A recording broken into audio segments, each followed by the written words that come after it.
কোনো মানুষ আমলের কারণে জান্নাতে যেতে পারবে না। কোনো মানুষ যদি এই কথা বলে যে আমার তো অনেক আমল, আমি আমলে জান্নাতে চলে যাব, পারবে না। বুখারী শরীফের হাদিস, আল্লাহ রসুল সাল্লাল্লাহু আলাইহি ওয়াসাল্লাম বলেন, একজন বান্দা এমন আছে যেই ব্যক্তি পুরা জীবদ্দশায় এক মুহূর্তের জন্য একটু গুনাহ করে নাই। বলেন কল্পনা করা যায়? কিয়ামতের ময়দানে বান্দা যখন হাজির হবে, হাজির হওয়ার সাথে সাথে আল্লাহ তাকে বলবেন, যাও বান্দা, আমার রহমতে আমি তোমাকে জান্নাত দিয়ে দিলাম। কিন্তু ওই লোকটার মাথায় ধরবে না। ওই লোকটা বলবে, আল্লাহ এটা কেমন কথা, পুরা জিন্দিগি ভর একটা গুনাহ করলাম না, পুরা জিন্দিগি ভর আল্লাহ তোমাকেই খালি ডেকে গেলাম, ও আল্লাহ আজকে আমার আমলের কারণে তুমি আমাকে জান্নাত দাও। এই কথা বান্দা যখন বলবে, আল্লাহ আবার বলবে, যাও আমার রহমতের বিনিময়ে তোমাকে জান্নাত দিলাম। ওই বান্দা আবারও এই কথা বলবে যে আল্লাহ তুমি আমাকে আমার আমলের কারণে জান্নাত দাও। দেখেন তৃতীয়বার আল্লাহ আবার বলবে, যাও তোমাকে আমার রহমতের কারণে জান্নাত দিলাম।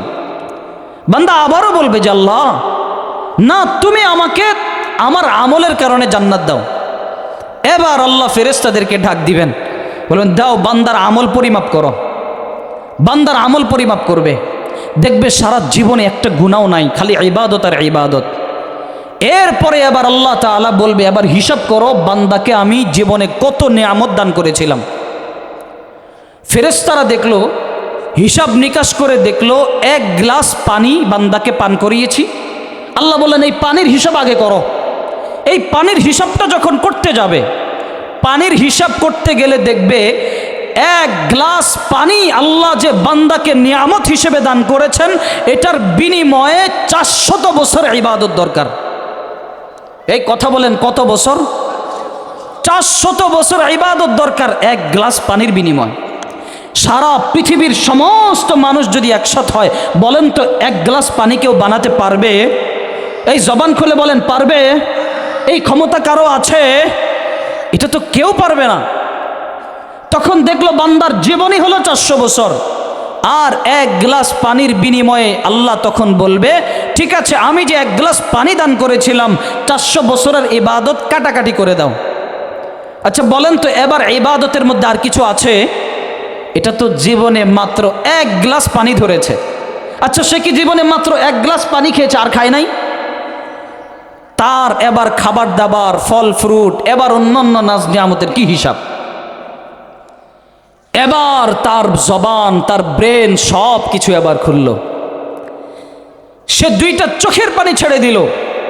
দুইটা চোখের পানি ছেড়ে দিয়ে বললেন, আল্লাহ আমি বড় ভুল করেছি, বড় অন্যায় করেছি। ও আল্লাহ আমি জীবনে এমন কোনো আমল করতে পারি নাই যেই আমলের কারণে আমি আল্লাহ তোমার জান্নাত পেতে পারি। ও আল্লাহ আমার আমলের কারণে আমাকে জান্নাত দেওয়ার দরকার নাই। ও আল্লাহ তোমার রহমতে তুমি আমাকে জান্নাত দিয়ে দাও। আল্লাহু আকবার। আল্লাহ রাব্বুল আলামিন তখন তার রহমতে তাকে জান্নাত দিয়ে দিবেন। তার মানে বোঝা গেল পৃথিবীতে আমল করে কেউ জান্নাতে যাবে এটা সম্ভব না। জান্নাতে যাবে একমাত্র আল্লাহর রহমতে, ঠিক কিনা? তাহলে বলছিলাম কয়টা হক? এই জবান খোলেন, কয়টা হক? জোরে বলেন কয়টা হক? এক নাম্বার হক হলো আল্লাহর। কার? দ্বিতীয় নাম্বার হক হলো বান্দার।